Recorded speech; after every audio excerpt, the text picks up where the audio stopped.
Hey everybody, welcome back to the channel, and welcome back to episode 2 of Let's Make a Game. So the first episode was kind of just putting my feelers out there and seeing if it's something that you guys would be interested in, and thank God it looks like it's something that people are quite interested to see.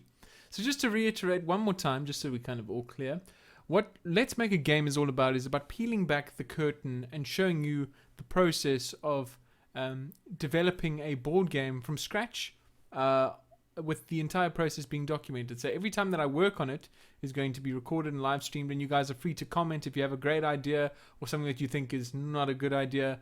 Post it down below, and I'll potentially incorporate some of your suggestions into the design, which is hopefully going to be very exciting. You'll see that I shaved for the occasion. Very, very nice. So what I want to talk about today, just before we get into the nitty-gritty, and this is going to be quite a meaty episode because this is kind of where I'm going to talk a little bit about the design goals, what I want to achieve with the design, and what I've kind of come up with so far. So, as I said in the first video, one of the main things that I want to happen with this is, first and foremost, I want the game to be manufacturable in South Africa.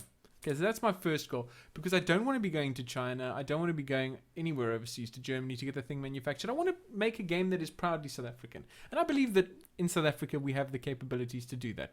Now, some people may ask me why.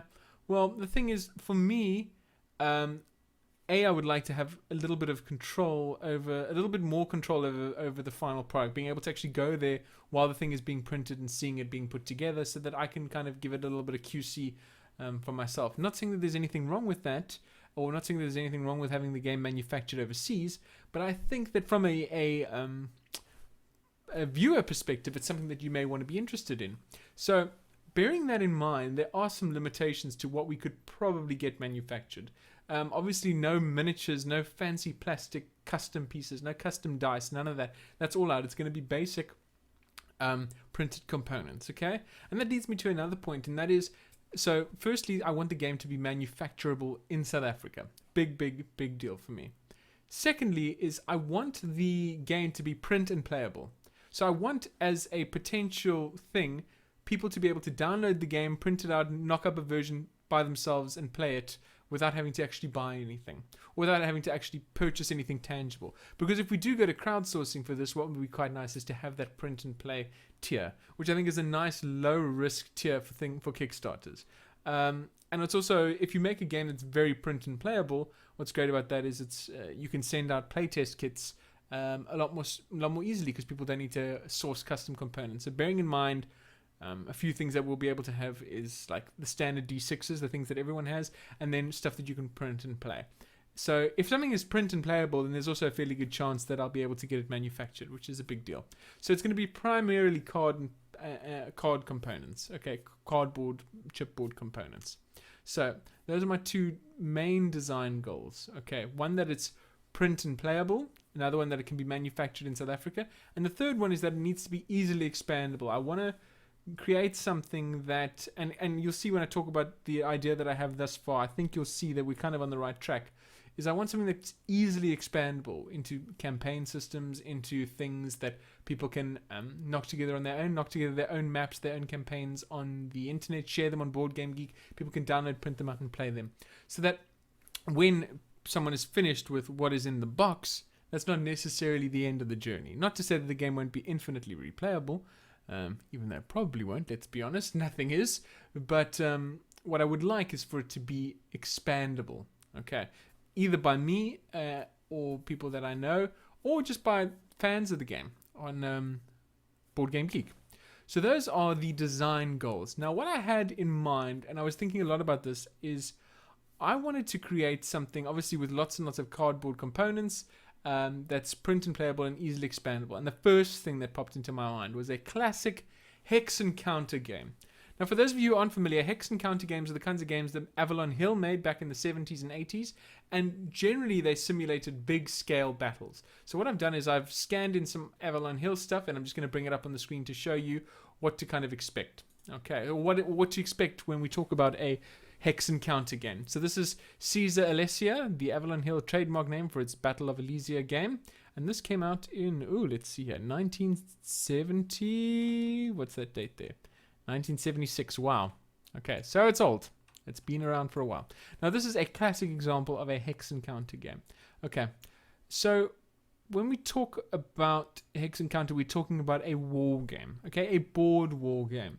Now, most of these are big scale games, and you'll see that this is another one. So if I go through this, when we talk about the counters, they generally signify the units or little stat lines. So here we have a counter that is a Roman. So you can see that on the actual cardboard counter itself is all the stats. We've got the movement over here, the combat, the cohort stat, and the legion. Now this is very, very simple. Now for me, I'd want it to be a little bit more complex, a little more tactical. And one of the other things that I want to shy away from is having it to be on such a big scale. I kind of want something a little bit tighter, but I'll talk about that in a second. So that is the counter component, and I'll just show you what the hexes are referring to. The hexes are referring to the hexagons on these giant playmats. Okay, as you can see here, there's loads and loads and loads of hexes on the board, and generally these are actually paper mats. They're not always mounted boards, and that's one of the things that appealed to me, is that, okay, mounted boards in South Africa may be tricky, but paper mats I know I can get made. Okay, and you'll see that the hexes are obviously spaces on the mat or on the board, and inside some of them are bits of terrain that can affect things like line of sight, that can affect movement, that kind of thing. So, okay, we're going to make something like this, okay? Another thing that appealed to me about it was that I've already created sort of a bit of a universe where the game could take place in, and I call that the World of the Wasteland, or the World of the Wastes, so I haven't really come up with a name for it yet. But what's great about that is I have a decent amount of lore already kind of set up from my previous games, and so there's already like very strong ideas of factions. There's already artwork to support some of that, so that could be a thing. So I thought to myself, okay, cool, this could be very, very, very, very nice. And then the next thing that I thought about was maybe I don't want to go for that huge scale, because I generally like, if I think about miniatures games and war games, the things that I like are like the more tactical, down to like hugging corners and getting into cover and all that kind of thing. The very skirmish level stuff rather than the grand army scale thing. If you think about miniatures games, it's the sort of the difference between something like Dead Zone or something like Infinity and something like Warhammer 40k or Warhammer Fantasy. We've got massive units.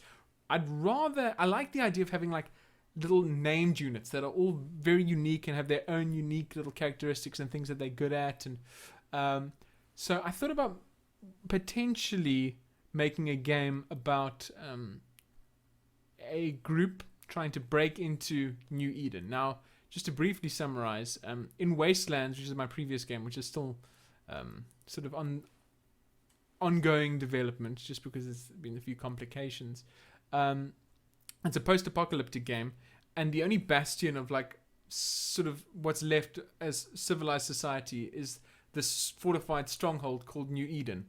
And all these different tribes of the apocalypse are trying to break in there and trying to get in and get some, what's the word I'm looking for? Not solitude, salvation within the walls of New Eden, which is like this pillar of hope in a post-apocalyptic horror show, essentially.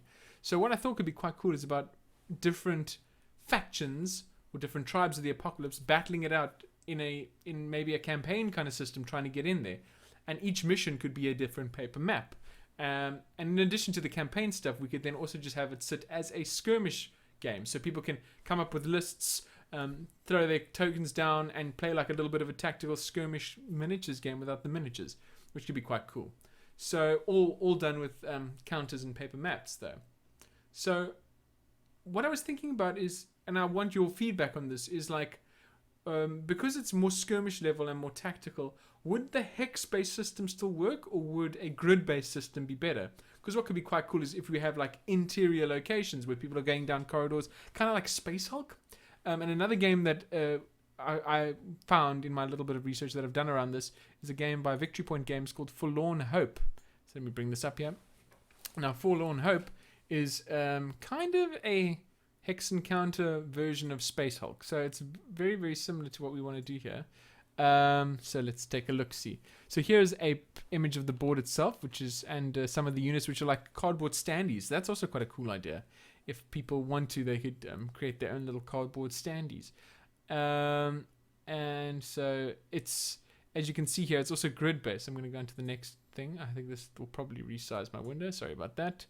All right, so there we go. There is 2 paper mats. And there we have our little counter sheet down here in the corner. Let's go here. So we have some counters. We have some cards. See, very minimal components, very easily manufactured, and very print and playable.